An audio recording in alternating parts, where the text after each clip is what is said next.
बिस्मिल्लाहिर्रहमानिर्रहीम। अस्सलाम वालेकुम नाज़रीन, आप यूट्यूब चैनल देख रहे हैं। मैं इमरान खान हूँ। पाकिस्तान तहरीक इंसाफ के हर एहतजाज के बाद ये लड़ाई शुरू हो जाती है कि एहतजाज बड़ा था, कुछ लोग कहते हैं छोटा था, कुछ लोग कहते हैं कि इम्पैक्ट बहुत बड़ा हुआ, कुछ लोग कहते हैं कि इम्पैक्ट नहीं हुआ। अब ये पोलराइजेशन बहुत ज़्यादा है।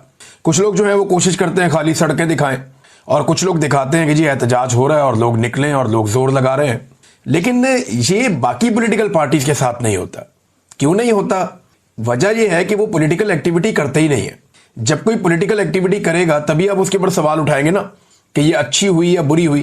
पीएमएलएन को एक पॉलिटिकल एक्टिविटी किए हुए बहुत लंबा अरसा हो गया।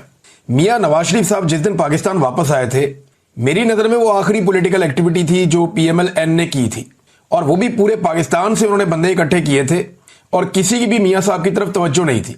ना कोई बंदा मियाँ साहब को सुन रहा था, ना देख रहा था, ना कोई देखना चाहता था।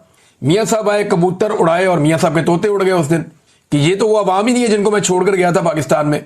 मियाँ साहब के पाकिस्तान से डील करके बाहर जाने और वापस आने के बीच में पाकिस्तान बहुत ज्यादा बदल गया था। लेकिन मियाँ साहब को जब पता चला कि कादी फायद ईसा साहब आ गए हैं और अब बात बन गई है तो वो इस चक्कर में वापस आ गए। लेकिन उनके पल्ले कख नहीं बचा। पीपल्स पार्टी भी डिस्कस नहीं होती।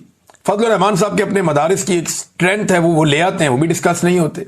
लेकिन डिस्कस पाकिस्तान तहरीक इंसाफ होती है क्योंकि पॉलिटिकल एक्टिव जो एक जमात है इस वक्त, जो फुली पॉलिटिकली एक्टिव है, वो पाकिस्तान तहरीक इंसाफ है। और आप माने या ना माने, वो एक पॉलिटिकल हकीकत के तौर पे बार बार सामने आते हैं। इमरान खान साहब ने कम से कम ये करके दिखाया है कि एस्टेब्लिशमेंट अपनी मर्जी हर बार मुसल्लत नहीं कर सकती।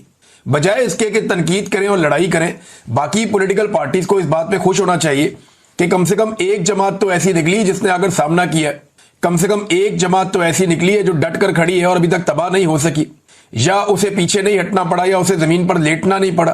बाकी सारे ये चाहते हैं कि क्योंकि एस्टेब्लिशमेंट ने सबको जूते मारे हैं, लिहाजा पाकिस्तान तहरीक इंसाफ भी जूते खाए और उसी तरह हो जाए। बाकी सारे जो है वो सरेंडर कर चुके हैं, तो तहरीक इंसाफ भी सरेंडर करे तो ये हमारी तरह के हो जाएंगे। लेकिन तहरीक इंसाफ वो लड़ाई लड़ रही है जो पाकिस्तान की लड़ाई है इस वक्त, यानी एस्टेब्लिशमेंट को सियासत से घसीट कर बाहर निकालना। पाकिस्तान का इससे बेहतर तो कोई भला नहीं हो सकता, और ये सारी जमातों को करना चाहिए था, और अपने अपने दौर में सबने कोशिश की भी है, लेकिन कामयाब नहीं हुए। वजह यह है कि वो बीच में कोशिश छोड़कर डील कर लेते थे एस्टेब्लिशमेंट के साथ, उनकी शराइत पे आ जाते थे। इमरान खान एस्टेब्लिशमेंट की शराइत पर नहीं आ रहे। यही वजह है कि 2 साल से जेल में है। ना सिर्फ जेल में है बल्कि इमरान खान साहब सख्त तरीन जेल में है। यानी इमरान खान जेल में बंद होकर बार बार जीत जाता है और एस्टेब्लिशमेंट मुल्क के स्याह और सफेद की मालिक होने के बावजूद हर बार हार जाती है। अवामी दबाव बनाकर रखने में इमरान खान साहब कामयाब रहे हैं। कोई माने या ना माने, ये 2 साल अवामी दबाव इमरान खान ने बनाकर रखा है। ऐसा नहीं है कि किसी वक्त उन्होंने दबाव कम होने दिया हो। एक आदमी है ना, वो आपको दिखाई देता है ना आपको सुनाई देता है, लेकिन इसके बावजूद वो आदमी जेल में बैठकर रेलिवेंट लीडर है। आज आप बदतरीन पाकिस्तान तहरीक इंसाफ के मुखालिफ से पूछेंगे ना पॉलिटिकली में पॉलिटिकली सबसे ज्यादा एक्टिव बंदा कौन हो गई? इमरान खान। आखिरी दफा कब देखा था जी? 2 साल पहले। आज आप पाकिस्तान तहरीक इंसाफ के सबसे बड़े मुखालिफ से पूछेंगे ना कि इस वक्त पाकिस्तान की सारी सियासत किसके गिर्द घूमती है, वो कहेगा जी इमरान खान। आवाज कब सुनी थी? 2 साल पहले। तो ये इमरान खान साहब की बहुत बड़ी खूबी है, बहुत बड़ी कामयाबी है कि जेल में आप उसका एहतसाब कर ही नहीं सकते इस बात के ऊपर कि बंदे कितने निकले। आप उसका इसके ऊपर पकड़ कर ही नहीं सकते कि आपने पूरा पाकिस्तान क्यों नहीं बाहर निकाल दिया। भाई, जो लोग कहते हैं कि लाखों लोग क्यों नहीं नजर आ रहे इकट्ठे, तो ये लाखों लोग इकट्ठे तो होने ही नहीं थे किसी जगह पे। इन्होंने तो अपने अपने इलाकों में निकल कर एहतजाज करना था। ये छोटी बड़ी रैलियां निकलनी थी और वो निकली हर तरफ, वो देखा सारे पाकिस्तान ने। जो लोग कहते हैं कि बहुत बड़े पैमाने पर लोग इकट्ठे क्यों नहीं हुए, उनसे गुजारिश है कि जरा वो वहां पे जरा इजाजत देकर तो देखें ना। इस्लामाबाद में वो जो बड़ा वाला पार्क है वहां पे इजाजत दें, फिर तमाशा देखें, जरा माहौल खोलें ना 2 दिन के लिए कि जनाब 2-4 दिन कोई पकड़ दकड़ नहीं होगी। पाकिस्तान तहरीक इंसाफ को खुली इजाजत है, वो यहां पे आके जलसा कर लें डी चौक में या वो पार्क के अंदर कर लें, तो आप देख लें दूध का दूध पानी का पानी हो जाएगा। लियाकत बाग रावलपिंडी में इजाजत दे दें उन्हें, फैसलाबाद के घंटाघर चौक में उनको इजाजत दे दें, गुजरावाला का जो बड़ा मशहूर एक पार्क है वहां पर इजाजत दे दें, या चले मीनारे पाकिस्तान लाहौर में इजाजत दे दें पाकिस्तान तहरीक इंसाफ को। और उन्होंने ये सारी इजाजतें मांगी हैं, बार बार मांगी है पाकिस्तान तहरीक इंसाफ ने। उन्हें इजाजत दी नहीं जाती, जो कानूनी इजाजत है वो दी जाती है। अच्छा, एक अखबार है उसको बार बार लोग पेस्ट कर देते हैं उठाकर। जब इमरान खान ने कहा था कि जो जलसे के लिए सामान मुहैया करेगा उनका सामान जब्त कर लिया जाएगा, ये इमरान खान ने कोई पॉलिटिकल जलसे रोकने के लिए नहीं कहा था। ये जब कोरोना वायरस फैल गया था तब ये एडवाइजरी आई थी कि लोगों को इकट्ठा ना किया जाए। और जलसे के अंदर लोग इकट्ठे होते हैं। तो तब इमरान खान साहब ने कहा था कि जो टेंट सर्विस वाले ये सामान मुहैया करेंगे उनका सामान हम जब्त करवा देंगे, क्योंकि वायरस फैल रहा है कोरोना वायरस की वजह से। वरना जहां जहां जिस पॉलिटिकल पार्टी ने इमरान खान के दौर में जलसे की इजाजत मांगी उन्हें इजाजत मिली है। जहां जहां किसी ने लॉन्ग मार्च करना चाहा उन्होंने किया है। जहां जहां किसी ने फजलुर रहमान साहब आगे कितने दिन बैठे रहे इस्लामाबाद में, ये पीएमएलएन भी आई, पीपल्स पार्टी भी आई, सारे आए, बार बार आए, इमरान खान साहब ने कभी नहीं रोका इन्हें। तो लेकिन इमरान खान एक डिफरेंट आदमी, बड़े महदूद ऑप्शंस के साथ इमरान खान साहब ने मुजामत करके दिखाई है। यानी आवाज आप नहीं सुन सकते, तस्वीर आप नहीं देख सकते, मुलाकातों पे पाबंदी है, सख्त तरीन जेल काट रहा है, लेकिन जेल में बैठ के कोई एक आदमी इतने मुश्किल हालात के बावजूद मुकम्मल तौर पर रेलिवेंट रहा तो वह इमरान खान है। ये आपको दूसरी मिसाल नहीं मिलती। यानी मुझे अच्छी तरह याद है कि जब फस्तायत का दौर था पीएमएलएन के खिलाफ, परवेज मुशर्रफ का दौर, हालांकि ये दौर उससे ज्यादा खौफनाक है, तो तब शहबाज शरीफ ने एक दिन फैसला किया कि वो बरतानिया से पाकिस्तान आ जाएंगे। इन्होंने पाकिस्तान आने का फैसला किया और पूरे पाकिस्तान के अंदर जनाब हम कैंपेन चलाएंगे, बहुत पैसा खर्च किया, बड़े लोगों को इन्होंने कहा, सारी पार्टी को इन्होंने मोटिवेट किया, तो कहीं कोई बंदा ही नजर नहीं आया सारा दिन। अगर परवेज मुशर्रफ की तरफ से इजाजत होती तो पीएमएलएन वहां पे उस वक्त लहरें बहरें कर देती बंदों की। लेकिन पाकिस्तान तहरीक इंसाफ उससे ज्यादा मुश्किल हालात में उससे अच्छा परफॉर्म कर रही है, यह सबको मानना पड़ेगा। जब शहबाज शरीफ वजीर आला पंजाब था और नवाज शरीफ साहब अपनी बेटी के साथ एयरपोर्ट आ रहे थे तो उन्हें रिसीव करने जाना था, यह मियां साहब का हुक्म था। और मैंने टीवी पे बैठ के उस दिन कहा था कि शहबाज शरीफ किसी सूरत भी कंटोनमेंट में दाखिल नहीं होगा। क्यों दाखिल नहीं होगा? मैंने कहा मैं शहबाज शरीफ को अच्छी तरह जानता हूं, ये कभी भी एंटी एस्टेब्लिशमेंट एक इतना सा भी कदम नहीं उठाएगा, ये नहीं जाएगा आदमी कभी भी, ये बहुत अच्छा बच्चा है। उस वक्त जावेद चौधरी साहब, एक दो और सहाफी थे वहां पे टीवी के ऊपर, मेरे से गर्म हो गए। उन्होंने कहा नहीं नहीं नहीं शहबाज शरीफ जाएगा। मैंने कहा जी मैं आपको बता रहा हूं कि ये आदमी कभी भी कैंट की हुदूद में दाखिल ही नहीं होगा। ये वजीर आला पंजाब का बेशक, लेकिन ये कैंट की हुदूद में दाखिल नहीं होगा। और यही हुआ कि मियां साहब को एयरपोर्ट से लेकर चले गए और शहबाज शरीफ साहब कैंट की हुदूद में दाखिल हुए बगैर माल रोड से अपनी तकरीर करके वापस निकल लिए। एग्जैक्टली शहबाज शरीफ साहब ने उस दिन वही किया जो गंडापुर साहब करते हैं आजकल। तो शहबाज शरीफ साहब बहुत अच्छे बच्चे थे और उसका उन्हें तोहफा भी मिला। लेकिन नवाज शरीफ साहब जो हैं वो इतने अच्छे बच्चे नहीं थे, लेकिन अब वो बहुत अच्छे बच्चे बन गए। नाज़रीन, पाकिस्तान तहरीक इंसाफ ने खैबर पख्तूनख्वा में तो उनकी हुकूमत है, तो वहां बहुत बड़ी बड़ी रैलियां होनी थी। मर्दान में बहुत बड़ा प्रोग्राम हुआ, स्वाबी इंटरचेंज पे बहुत बड़ा प्रोग्राम हुआ, जहां पे असद कैसर साहब और शहराम तरकई खास तौर पे इन्होंने बहुत बड़ा इज्तिमा किया लोगों का। नाज़रीन, सबसे पहले स्पेन से आने वाली एक ज़बरदस्त खबर मैं आपको बताता हूँ। एक मुकाबला होता है यूरोप के अंदर जिसका नाम है यूरोविजन। यहाँ पे गाने का मुकाबला है और ये आलमी सतह का मुकाबला है। यहाँ 25 ममालिक से गुलकार आते हैं, वो गाने गाते हैं, अपना अपना टैलेंट लेकर आते हैं। कोई पहले नंबर पे आता है, दूसरे नंबर पे कोई मुल्क आ जाता है, कोई तीसरे पे, कोई चौथे पे। वो इस तरीके से जो है वो बहुत सारा टैलेंट भी सामने आता है। तो ये मुकाबले होते हैं ममालिक के। ये बड़ा मकबूल है यूरोविजन जो है पूरे यूरोप के अंदर, और लाखों लोग इसको एक वक्त में देख रहे होते हैं। तमाम बड़े बड़े नशरियाती इदारों के पास इसके कॉपीराइट्स हैं, वो इन्हें दिखा रहे होते हैं। तो ये एक बड़ा ज़बरदस्त काम है, बहुत पैसा इसके अंदर कमाया भी जाता है, खर्च भी किया जाता है। यूरोप का मकबूल तरीन एक प्रोग्राम है यूरोविजन, जिसमें गुलकार आते हैं। 25 ममालिक इस मरतबा इसमें हिस्सा ले रहे थे। वियना में, ऑस्ट्रिया में इसका ग्रैंड फिनाले हो रहा था। जैसे आपने देखा होगा पाकिस्तान में पाकिस्तान आइडल के नाम से एक मुकाबला होता है, इंडियन आइडल के नाम से इंडिया में होता है। तो इस किस्म के मुकाबले यहाँ पे हमारे रीजन में भी होते हैं, चाइना में भी होते हैं, बाकी ममालिक में भी होते हैं। तो ये मुकाबला चल रहा था, तो स्पेन ने इस मुकाबले का ग्रैंड फिनाले नहीं दिखाया। हालांकि ये बहुत बड़ा नुकसान था, लेकिन उन्होंने क्यों नहीं दिखाया, ये है सबसे बड़ी खबर। स्पेन का जो सरकारी नशरियाती इदारा है RTV, इसने इसराइल की शिरकत की वजह से, कि यानी क्योंकि इसराइल इसमें शिरकत कर रहा है ग्रैंड फिनाले में और वो इसका हिस्सा है, तो इन्होंने यूरोविजन 2026 का मुकम्मल बाइकआउट किया है। 1961 के बाद ऐसा पहली मर्तबा हुआ, यानी ये प्रोग्राम 1961 से दिखाया जा रहा है। 39 साल वो और 26 साल ये, लगभग 70 साल से आप ये समझ लें कि ये प्रोग्राम चल रहा है। लेकिन 1961 के बाद पहली मर्तबा इस प्रोग्राम की बजाय मुतबादिल प्रोग्राम नशर किए गए। जैसे ही वियना में फाइनल का आगाज हुआ, जो बयान जारी किया गया स्पेन के टीवी चैनल के ऊपर, वो ये था कि यूरोविजन एक मुकाबला है, लेकिन इंसानी हकूक का कोई मुकाबला नहीं है। यहां लापरवाही या बेहिसी की कोई गुंजाइश नहीं है। फलस्तीन के लिए, अमन के लिए और इंसाफ के लिए। यानी स्पेन ने बाइकआउट कर दिया शानदार प्रोग्राम का, लगभग 70 साल में पहली मर्तबा। जबकि पाकिस्तान ने क्या हासिल किया इस बीच में, आप फर्क देखें ना।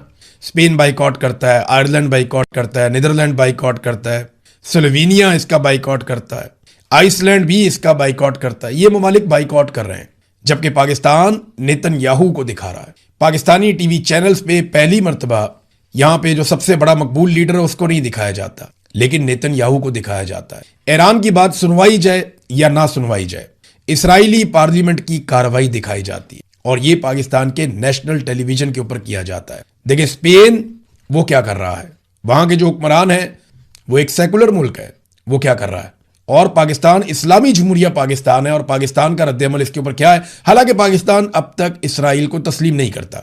स्पेन ऐसा मुल्क नहीं है जो इसराइल को तस्लीम नहीं करता, पाकिस्तान ऐसा मुल्क है जो इसराइल को तस्लीम नहीं करता। हमारे पासपोर्ट के ऊपर लिखा हुआ है कि आप इस पासपोर्ट पे इसराइल नहीं जा सकते, या कोई इसराइली अपने पासपोर्ट पे पाकिस्तान नहीं आ सकता, क्योंकि हम उन्हें मानते ही नहीं है, हम रिकॉग्नाइज ही नहीं करते। लेकिन आप ये देखें कि आज पाकिस्तान कहां पे खड़ा है। ये फील्ड मार्शल आसिम मुनीर की पॉलिसी है।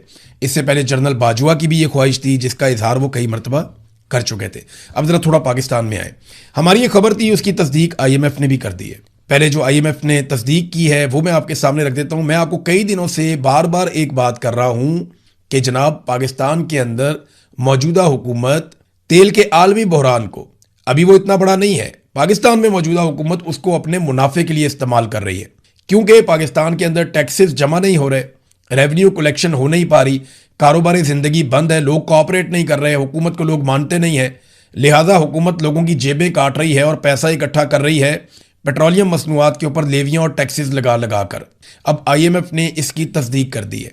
हुकूमत के रेवेन्यू का बड़ा इन्हिसार पेट्रोलियम मसनूआत पर आए टैक्सेस पर है। ये इंकशाफ अब IMF ने भी कर दिया है। IMF ने फेडरल बोर्ड ऑफ रेवेन्यू की टैक्स वसूलियों में कमी पर तशवीश का इजहार करते हुए इंकशाफ किया कि हुकूमती रेवेन्यू यानी हुकूमत जो पैसा बना रही है उसका एक बड़ा इन्हिसार पेट्रोलियम मसनूआत पर आयद इजाफी टैक्सेस पर है, जबकि मुख्तलिफ शोबों को GDP का 1.2% टैक्स छूट भी हासिल है। यानी बहुत सारे शोबों को हम टैक्स के अंदर छूट भी दे रहे हैं। अमीरों को, ताकतवर लोगों को, उन्हें हम टैक्स के अंदर छूट देते हैं। जैसा कि अभी पाकिस्तान ने जेट फ्यूल यानी वो तेल जो हवाई जहाज़ों के अंदर डलता है, बहुत आला रिफाइंड क्वालिटी का तेल होता है, उस तेल की कीमत में कमी कर दी 320 रुपए का लीटर, जबकि गरीब आदमी अपने मोटरसाइकिल में और रक्शे में जो तेल डालता है उसकी कीमत में इजाफा करके उसको लगभग 410 रुपए फी लीटर तक पहुंचा दिया। यह है पाकिस्तान के अंदर हुक्मरानों की पॉलिसी। ये अमीर आदमी के लिए, अलीट क्लास के लिए पाकिस्तान बना हुआ है, गरीब आदमी के लिए नहीं बना। और इसी बुनियाद के ऊपर ये एक और खबर आप देखिए कि किस तरीके से पाकिस्तान की सरकार ने IMF के साथ नए वादे कर लिए हैं। पाकिस्तान के जो वादे हैं वो ये है कि बिजली गैस महंगी की जाएगी, बजट में हम नए टैक्सेस लगाएंगे। IMF को पाकिस्तान ने यकीन दहानी करवा दी है, और जो नए टैक्सेस लगेंगे उनके बारे में मैं आपको पहले ही बता रहा हूं कि बिजली के बिलों में नया सरचार्ज आपके ऊपर लगेगा, टैक्स नया लगेगा आपके ऊपर गैस के बिलों में भी, और इसके बाद आपके ऊपर इस किस्म के टैक्सेस लगाए जाएंगे कि आप हैरान हो जाएंगे। जबकि पेट्रोलियम लेवी की मद के अंदर भी अगले साल से ज्यादा बड़ा हदफ मुकर्रर किया गया है। आलमी मंडी में तेल की कीमतें जितनी मर्जी कम हो जाएं, मौजूदा हुकूमत जंग का बहाना बनाकर या कोई ना कोई बहाना बनाकर अवाम की जेबें काटती रहेगी। ये मैंने आपको पहले बताया था। अब IMF के साथ इनकी डीलिंग जो है वो इस बात को साबित भी कर रही है। देखिए ना, ये हुकूमत दो चीजें करती है। एक, तमाम मुखालिफ आवाजों को कुचल देती है, किसी को सच बोलने नहीं देती। अभी मैंने आपको बताया कि इंटेलिजेंस एजेंसी है ISI, उन्होंने सहाफियों को बुलाकर धमकाया और उनको कहा कि आप ये करेंगे और ये नहीं करेंगे। उनको नई इंस्ट्रक्शन दी गई हैं। ये बहुत अजीबोगरीब काम। देखिए सहाफियों का काम है कि वो मिले लोगों से, खबरें इकट्ठी करें, इंफॉर्मेशन लें, लेकिन आप उनको धमका नहीं सकते। हाँ, अगर आपके पास कोई खबर है तो आप उनको दे सकते हैं, वो उसकी तस्दीक करने में उनका हक है। यानी खबर आपको कहीं से भी मिले, किसी भी सोर्स से मिले, जर्नलिस्ट खबर ले लेता है, लेकिन उसकी जिम्मेदारी है कि वो उसकी तस्दीक करे। लेकिन यहां पे तो धमकियां लगाई जा रही हैं, जबरदस्ती की जा रही है और लगातार की जा रही है। आजाद कश्मीर में पाकिस्तान तहरीक इंसाफ के साथ एक और ज्यादती की गई है। अब यह खबर जो है वो BBC पे भी छप गई है। PTI की रजिस्ट्रेशन मुस्तरद कर दी गई आजाद कश्मीर में। देखिए पाकिस्तान में पहले यही किया था, फिर उसके बाद गिलगित बल्तिस्तान में यही किया कि जिस पार्टी के साथ पाकिस्तान तहरीक इंसाफ ने इल्हाक किया उसके साथ मिलकर इलेक्शन लड़ने का फैसला किया, उसका भी इंतखाबी निशान जो है वो पोलो मैन वो वापस ले लिया। और अब पाकिस्तान तहरीक इंसाफ का जो आज़ाद कश्मीर चैप्टर है क्योंकि आज़ाद कश्मीर को एक अलग मुल्क की हैसियत हासिल है ना, वहाँ का इलेक्शन कमीशन भी अलग है। तो पीटीआई की रजिस्ट्रेशन वहाँ पे मुस्तरद कर दी गई है। तहरीक इंसाफ के चेयरमैन बैरिस्टर गौर ने कहा कि पीटीआई के साथ एक बार फिर इम्तियाजी सलूक किया गया है। इस बार पाकिस्तान के ज़ेर इंतज़ाम कश्मीर में ये सब हुआ है। उन्होंने अपने एक ट्वीट में बताया कि कश्मीर इलेक्शन कमीशन ने बगैर किसी माकूल वजह के पीटीआई आज़ाद कश्मीर की रजिस्ट्रेशन मुस्तरद कर दी है। कश्मीर हाई कोर्ट ने 5 अक्टूबर 2023 को तमाम सियासी जमातों की रजिस्ट्रेशन मनसूख करते हुए असर नौ रजिस्ट्रेशन का हुक्म दिया था, जिसके तहत पाकिस्तान तहरीक इंसाफ कश्मीर ने 20 नवंबर 2023 को तमाम मतलूबा दस्तावेजात जमा करवा दी थी। लेकिन उसके बाद अचानक से पाकिस्तान के ज़ेर इंतज़ाम कश्मीर में 2026 के इंतखाबात से कबल इलेक्शन कमीशन ने पाकिस्तान तहरीक इंसाफ की रजिस्ट्रेशन की दरख्वास्त मुस्तरद कर दी। यानी अब वो ये कह रहे हैं जनाब कि पाकिस्तान तहरीक इंसाफ अब आज़ाद कश्मीर में भी नहीं है। क्यों पता है? इसलिए कि तहरीक इंसाफ और उसका इंतखाबी निशान होगा तो लोग उसके ऊपर वोट डालेंगे। जब वोट डालेंगे तो वहाँ पे पाकिस्तान तहरीक इंसाफ की हुकूमत बनेगी। हुकूमत बनेगी तो वहाँ के जो सेक्टर कमांडर हैं उनकी कमख्ती आ जाएगी। देखिए, हमें ये बात समझनी पड़ेगी कि पाकिस्तान की मिलिट्री एस्टेब्लिशमेंट कम से कम 3 जगह ऐसी है। वैसे तो पाकिस्तान में कहीं पे भी वो ये अफोर्ड नहीं कर सकते कि कोई हुकूमत बन जाए जो पाकिस्तान की मिलिट्री एस्टेब्लिशमेंट के मफादात के खिलाफ हो। लेकिन बलूचिस्तान, गिलगित बल्तिस्तान और आज़ाद कश्मीर, ये 3 ऐसी जगह हैं जहां पे फौज बिल्कुल बर्दाश्त नहीं कर सकती। मिलिट्री एस्टेब्लिशमेंट इस बात को बिल्कुल भी बर्दाश्त नहीं कर सकती ये यहाँ पे कोई ऐसी हुकूमत हो जो अवामी हुकूमत हो और मिलिट्री एस्टेब्लिशमेंट के मफादात के खिलाफ एक कदम भी चल सकती हो। लिहाजा वो यहाँ पे हमेशा से कठपुतली हुकूमत बनाते हैं, कोशिश करते हैं। इस मरतबा फिर कोशिश कर रहे हैं। देखिए, नारे ये लगाए गए कि मकबूजा कश्मीर को आज़ाद करवाया जाएगा और हरकतें जो की जा रही हैं वो आज़ाद कश्मीर पे ही कब्जे की तैयारी की जा रही है, जाली इलेक्शन के जरिए से अपनी कठपुतलियां बिठाकर। और वो कठपुतलियां आप आने वाले दिनों में बैठी हुई देखेंगे भी। ये नॉर्मल होता जा रहा है पाकिस्तान में। जब तक पाकिस्तानी इससे जान नहीं छुड़ाएंगे मुल्क आगे नहीं बढ़ेगा। सुहेल अफरीदी ने बिलाखिर अपनी काबीना में तौसीह कर दी है। यहाँ पे 4 नए मुशीर शामिल किए गए हैं, 6 नए वज़रा शामिल किए गए हैं, 8 नए मावनीन खसूसी उनको भी शामिल किया गया है और चीफ सेक्रेटरी को और दीगर सबको आगाह कर दिया गया कि अब ये हमारी काबीना का हिस्सा है। सवाल ये पैदा होता है कि क्या ये बहुत ज़रूरी था? यानी एक बहुत बड़ी काबीना बनाकर क्या हासिल करेंगे? क्या इससे इमरान खान साहब की जेल खत्म हो जाएगी? ये हुकूमत लोगों ने इसलिए नहीं दी थी कि आप यहाँ पे बहुत अच्छी गवर्नेंस करके दिखाएं। ये तो आपको करनी पड़ेगी। जब आपके पास हुकूमत है तो आपको काम करना ही पड़ेगा। लोगों ने आपको वोट इसलिए दिया था कि इमरान खान के साथ जुल्म और ज्यादती हो रही है, उस जुल्म और ज्यादती को रोका जाए। अब ये खबर जो मीडिया में आई है वो ये कहती है कि अरकान की तादाद आईनी हद से तजावज़ कर गई है। यानी आप खैबर पख्तूनख्वा की काबीना में 15 वजीरों को रख सकते हैं, अब वजीर आला समेत वहां पे 17 हो गए हैं जो आईनी हद है उससे तजावज़ कर गए हैं। और जो मुशीर हैं उनकी तादाद 5 मुकर्रर की गई है आईनी नुक्ता नज़र से, और अब मुशीरों की तादाद ये पाकिस्तानी मीडिया की खबरों के मुताबिक अब ये 6 हो गई है। तो एक बहुत बड़ी तादाद में लोगों को इकट्ठा कर दिया वज़ीर आला खैबर पख्तूनख्वा ने। तो देखते हैं कि इमरान खान साहब ने जो उनको टारगेट दिए हैं या इमरान खान साहब के जो उनके हवाले से तवक्कुआत हैं क्या वो उस पर पूरा उतर सकते हैं। अभी तक तो मुझे कुछ भी नज़र नहीं आया स्ट्रीट मूवमेंट के हवाले से कि कुछ किया गया हो, कुछ 4 कदम भी चले हों। बस 1-2 स्टेटमेंट आए थे, लेकिन स्ट्रीट मूवमेंट के हवाले से बिल्कुल ज़ीरो कारकर्दगी है, चाहे वो खैबर पख्तूनख्वा की हुकूमत है, चाहे वो पाकिस्तान तहरीक इंसाफ है। क्योंकि शायद इनको पता ही नहीं है कि स्ट्रीट मूवमेंट होती क्या है। हर गली, हर मोहल्ले, हर कूचे में करिया आप अपना पैगाम लेकर जाते हैं। नौजवानों को, ख़वातीन को, लोगों को आप इकट्ठा करते हैं, आप एक मोमेंटम बिल्ड करते हैं। वो मोमेंटम बिल्ड नहीं होता है, छोटी मोटी जो है वो दिखावा होता है कि यहाँ चले गए कुछ लोग निकल आए, वहाँ चले गए कुछ लोग निकल आए। तो वो ये ज़रूर करते हैं, लेकिन कहीं पे भी स्ट्रीट मूवमेंट का अमली तौर पे आगाज़ नहीं हुआ। अच्छा, एक तरफ तो ये हुकूमत है ना, दूसरी तरफ पंजाब हुकूमत है। वो टिकटॉकर जो है ना वो जहाज़ भर के फिर निकल गए। इस दफ़ा उनका स्टेशन है बाकू में। बाकू यानी आज़रबाईजान। मौसम बहुत अच्छा, माहौल बहुत अच्छा, खाने बहुत अच्छे, लग्जरी किस्म का टूर 3 दिन का जनाब, तारीखी नौइयत का। एक वज़ीर आला का क्या काम है इस किस्म के टूर करने का? कभी जापान जाया जा रहा है, कभी किसी और मुल्क, कभी ब्राज़ील पहुँच रहे हैं, कभी यूरोप पहुँच रहे हैं। और जनाब रिक्शे की तरह ये एयरफोर्स 1 को पहले चला रहे थे, अब अपना ज़ाती तैयारा भी ले लिया है पंजाब हुकूमत का, महंगा तरीन लग्जरी अयाशी वाला तैयारा। लोगों ने थोड़े बहुत उसके दर्शन भी किए हैं। कैमरामैन ने कोशिश की है कि तैयारे को कम से कम दिखाया जाए, लेकिन थोड़ा बहुत तो नज़र आया ना तैयारा बैकग्राउंड में। तो टिकटॉकर का जो पूरा ग्रुप है वो अब नए टिकटॉक्स बनाने के लिए ज़बरदस्त शानदार मौसम में आज़रबाईजान बाकू पहुँच गया है। और बड़ा लग्जरी किस्म का उनका ये टूर है, शानदार टूर है। जब पूछा जाएगा कि इसके ऊपर कितना पैसा लगा पाकिस्तानियों का, तो ये आपको नहीं बताया जाएगा। नाज़रीन, हैदर सईद नामी नौजवान को गिरफ्तार कर लिया था पुलिस ने, और जुर्म उसका ये था कि इमरान खान साहब की गाड़ियां जब अस्पताल से निकलकर वापस जेल की तरफ जा रही थी तो इस नौजवान ने पीछा करके वीडियो बना ली थी। तब से लेकर अब तक ये नौजवान गिरफ्तार है। अब अदालती अहकामात के बावजूद इसको अभी तक आज़ाद नहीं किया गया, जो इंतहाई अफसोसनाक बात है। वैसे पाकिस्तान में जो अदालतों की हैसियत है वो लगभग ख़त्म हो चुकी है। एक और नाज़रीन खबर है, और ये खबर थोड़ी सी अलार्मिंग है। ये एक अमेरिकन तैयारे के बारे में है जो पाकिस्तान की हदूद में परवाज़ कर रहा है। वो क्या ढूंढना चाह रहा है इसके बारे में किसी को अंदाज़ा नहीं है। ये बहरी गश्ती तैयारा है, मुसलसल तीसरे दिन। इसका नाम है P-8A पोसीडॉन।